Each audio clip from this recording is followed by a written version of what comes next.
The best time of the year is back. No, it's not Christmas or your birthday.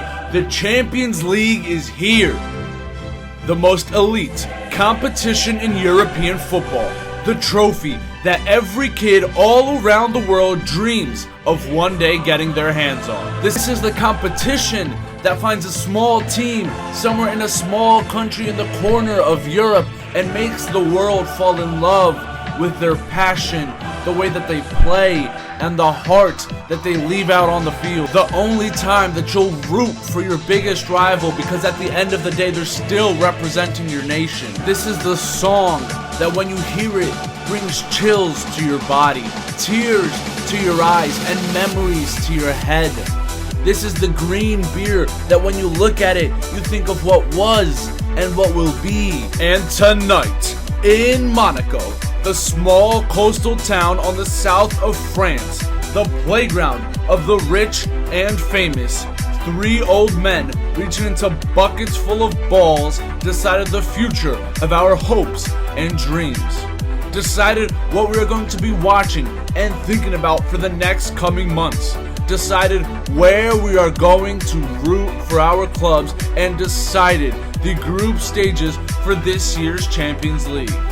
So now it's our time to speculate and predict, to make and admire the storylines that are to come, and that's exactly what I am here to do today. So without further ado, let's take a look at what will be this year's Champions League group stages. Welcome back to the crossover. Let's get a round of applause. We are so back. We're back to covering every single sport. We're back to sports being fully underway. It's a great time to be alive right now. We've got Champions League kicking off. We've got the NFL fully underway. I'm also covering NFL, so if you only watch the soccer videos and you also like NFL, go into my profile, hit the sub, hit the like. Let's get this thing popping off, man. The Champions League is back. I hope you guys enjoyed that intro. I'm not going to lie. Filming that intro got me so fired up. I'm so ready to get into this content. So let's just get straight into it. Champions League actually starts tomorrow. The first couple of games I'm going to be watching and commentating on those. But today, group stages. Let's go. Group A. We've got Bayern Munich, Manchester United, Copenhagen, and Galatasaray. So I think it's pretty clear who's going to be first here. Bayern Munich. Bayern Munich, they're a dog, especially in the Champions League. Always a front runner, so Bayern Munich definitely going to be at the top. Manchester United, you better figure it out. You better figure it out, because this could easily be a trap for you. I'm being so honest. Erik ten Hag, he does not have the boys playing well. They are not doing well in the Premier League. It seems like the team has no fight, especially that game against Brighton. Absolutely terrible. We have the Man United fans singing Viva Ronaldo, which I absolutely love. Viva Ronaldo. But dude, what is happening to Manchester United? Everybody blamed Ronaldo. Ronaldo was the problem. Ronaldo left. And now we've got Anthony going through whatever he's going through. We got a Greenwood 2.0. They lost to Arsenal. They lost to Tottenham. They lost to Brighton. The only two teams that they've beat this year are Wolves and a 10-man Forest, and they beat them both by 1. I think Galatasaray is going to be extremely tough for Manchester United. I think Copenhagen could even pose some challenges to Manchester United, but I'm still holding out belief. I'm going to say it's going to be Bayern at 1, Man U at 2, Galatasaray into the Europa League, and Copenhagen out of both. But Manchester United, wake up. Group B, we've got Sevilla, we've got Arsenal, we've got PSV, and we've got Lens. Again, pretty easy group here. I think Arsenal easily going to go number 1. Now, my thing with Sevilla, I feel like, I don't know why, they always tank during the group stages of the Champions League just to get to the Europa League on purpose and then go on and win the Europa League. But also Sevilla hasn't been doing well at all this year. They started off 0-3. They lost to Girona, Alaves, and Valencia. They did just beat Las Palmas, so now they're 3-1, but they are not doing well at all this season. We've got Lens, who hasn't won a game all season. So I'm going to have to go Arsenal at the 1, PSV, which is a very tough opponent, also at the 2. I'm going to say that Sevilla goes to the 3, goes to the Europa League and probably wins that. We've seen this movie before. And Lens at the 4, out of both. I think they're just happy to be back in the Champions League. I don't see them posing a threat to anybody, so that's going to be Group B right there. Group C, we've got Real Madrid, Napoli, Braga, and Union Berlin. Now, Napoli last year, one of the best stories in football. They had a great season last year. They did start off 2-0 this year, but then they lost to Lazio and Genoa, so I'm not entirely convinced with this Napoli team this year. I feel like they could give Madrid a game, especially in Italy. I feel like maybe they'll be able to pull out a result with the help of the fans and the environment, but I don't think that they can go to Madrid and win, so I'm going to have to go Real Madrid, Napoli, both going through. But now Braga, I feel extremely bad for Braga. They're obviously from Portugal, I'm Portuguese, and I can promise you, as a Benfica fan, it's not easy to go to Braga and win a game.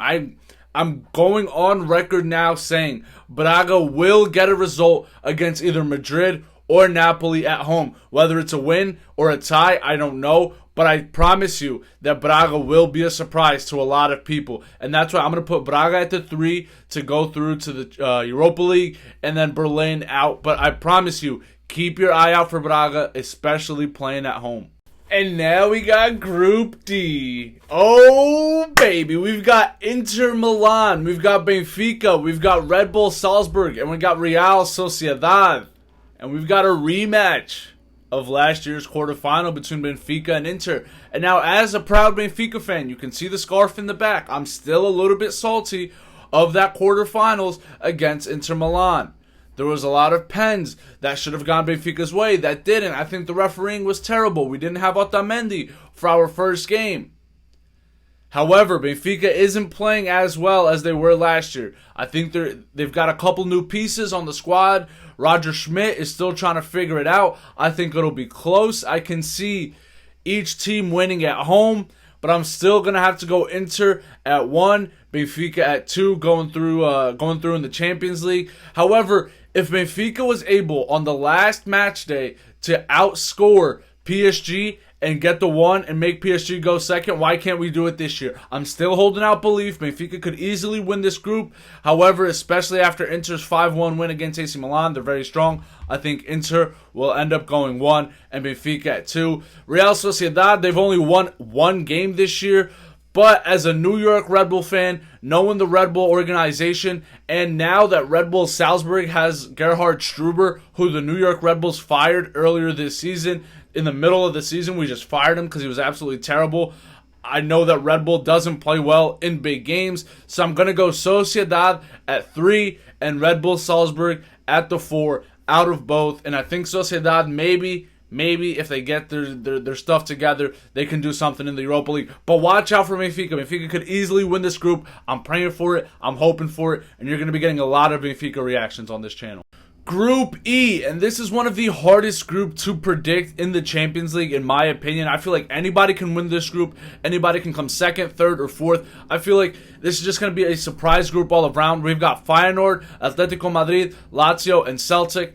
Feyenoord is an extremely tough opponent, although in recent years they have been just a Benfica feeder. We got Roger Schmidt, Arsens, and Kokshu from them. Atletico Madrid is just Atletico Madrid. It can go super well by just playing the anti-football, or it can all blow up in a second. Lazio has only won 1 game, but it was against Napoli, so a major upset there. And then Celtic is one of the hardest places to play in all of Europe. So this group can honestly, I can see Atletico Madrid being bounced. I can see them winning the group, but I'm going to have to go Atletico Madrid at the 1. I think Feyenoord at the 2. They're just a very tough opponent to play. I think Celtic will be able to use the home field advantage to at least get them to the Europa League. So I'll put Celtic at 3, and then I'll put Lazio at 4 out of both. And then we've got Group F, the group of the Champions League. PSG, Dortmund, AC Milan, Newcastle. We've got storylines all over the place. We've got Tonali going back to AC Milan. We've got Pulisic going back to Dortmund. We've got PSG trying to figure their whole stuff out. Let's get into each individual team. So PSG right now are 5th in League 1. They've only beat Lens and Lyon. Both of those teams haven't won a game all season.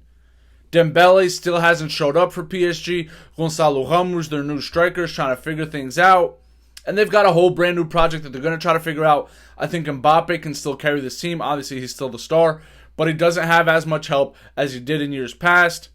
Then we got Dortmund. Dortmund is just Dortmund. Extremely tough place to play. They haven't started off so hot, especially after the end to last season. I'm sure that really stunk for them. But Dortmund is still Dortmund. AC Milan started hot, looked good. We've got Captain America, the LeBron James of soccer, on fire. And then they got embarrassed to Inter Milan, losing 5-1 in the derby. But I still love this team. I mean, you've got Rafael Leão, one of my favorite Portuguese players. We've got Pulisic, Yunus Musa, Mainan, Hernandez, Giroud. How can you not love this team? I feel like AC Milan is finally good again, and I think it's good for world football. And I love it, especially after last year they got a little bit of the taste of that Champions League success. I think that can really motivate them to kind of try to put something on this season. And then we've got Newcastle, first time back in the Champions League in like 20 years. But they're kind of disappointing, I'm going to be honest. If you've watched my Premier League videos, I said that Newcastle could possibly do something this year. I felt like they can go far in the Champions League. But from what I've been seeing as of recently with Isaac Tonali didn't even start their last game. He's going to be going back to AC Milan. The emotions are going to be high. I'm sure he's going to be kind of sad that he's no longer at AC Milan. So I'm going to go out and say that AC Milan are going to win this group. I don't think PSG has the firepower. Maybe if they all can get on the same page, maybe they can win the group. But I've got AC Milan going at 1, PSG at 2. I've got Dortmund going into the Europa League just because Dortmund is Dortmund. And I do think that Newcastle is going to be extremely disappointing. Again, I had high hopes in the beginning. I don't see them even getting Europa League. I think Newcastle is out. But this right here, another group that can go any which way. Extremely tough group, and it's going to provide some extremely nice matchups for us to watch, so I'm excited for this group. Group G, we've got Man City, Red Bull Leipzig, and Young Boys. Now, I don't know how City keeps getting away with this. They always get these easy groups in the Champions League. City's definitely going to go through, but it's going to be nice to see Haaland going back to Leipzig. I feel like that'll be a fun little experience. Leipzig's only lost 1 game this season to Leverkusen, but they are hot since, so I'm going to have to go with Leipzig at the 2. I don't know anything else about either of the other 2 teams, but Young Boys are in second and is in third. So I'm going to say Young Boys go through to the Europa League and is in last and going back to wherever they're from. Group H, we've got Barcelona, Porto, Shakhtar Donetsk, and Antwerp. Now, I used to hate Barcelona. It's Hala Madrid till the day that I die. But now Barcelona went out and they got the best player in the world, João Felix. I absolutely love João Felix. Benfica, Portuguese. He's got the same name as me and an absolute dog. And then they went out and got the best fullback in the world, João Cancelo, Benfica, Portuguese. Same name as me and an absolute dog. So just for this one season, I'll give you I'll whisper, Visca Barça. Just for this one season. And then it's Hala Madrid forever. And then we've got Porto, the team that I absolutely hate the most. They are trash. They are disgusting. They are horrible. However, for the sake of Portuguese soccer, I'm going to put them at the 2. I think that they'll go through in this group. But Shakhtar Donetsk is going to be a very tough opponent. I could see them beating or tying Porto whenever they go to Shakhtar. But I still think that Porto is going to be able to find a way just through the little schemy, little grimy, little disgusting tactics. I think Shakhtar will get third, and Antwerp, yeah, thanks for coming, I guess. And those are my predictions for this year's Champions League. We've got some beautiful stories that are going to unfold. We've got some beautiful soccer that's about to happen. I am so excited for it. I can't wait for it. The fact that we know that every Tuesday and Wednesday we've just got the best matchups ever. The Champions League is the best. It's going to be the last year that they've got this kind of group stage format, so let's enjoy it while it's still here. Next year it's going to be completely different. But let me know, are these W or L predictions? I personally think that these are the only predictions that are right, but I could be wrong. Comment your predictions down below. Comment who you think is a front runner for the Champions League this year. Obviously, Benfica is always in the conversation. I appreciate you guys for watching this video. If you made it all the way to the end, I absolutely love you. Make sure to hit the subscribe button, tell a friend to come subscribe to the crossover. Let's make this the biggest platform in the world. And in 2026, let's get an RV, let's travel around the U.S., and let's get full coverage of this World Cup with your boy. I appreciate you guys. We are out of here. I am going to try to put this video out as fast as possible. I'm going to have to do a lot of editing for this intro, so hopefully it'll come out before the Champions League games actually start. And then tomorrow we'll be back to recap every Champions League game, so make sure to stay tuned. We'll do the same thing Wednesday's games. We'll We'll cover them on Thursday, and then we'll look forward to the Premier League at the weekend. So we've got a full slate of games. We'll look towards the NFL on Sundays if you guys are also NFL fans. So come back for that. And let's go, boys. Let's go. The Champions League is here. Best time of the year. I love you guys. I'm out of here. Peace.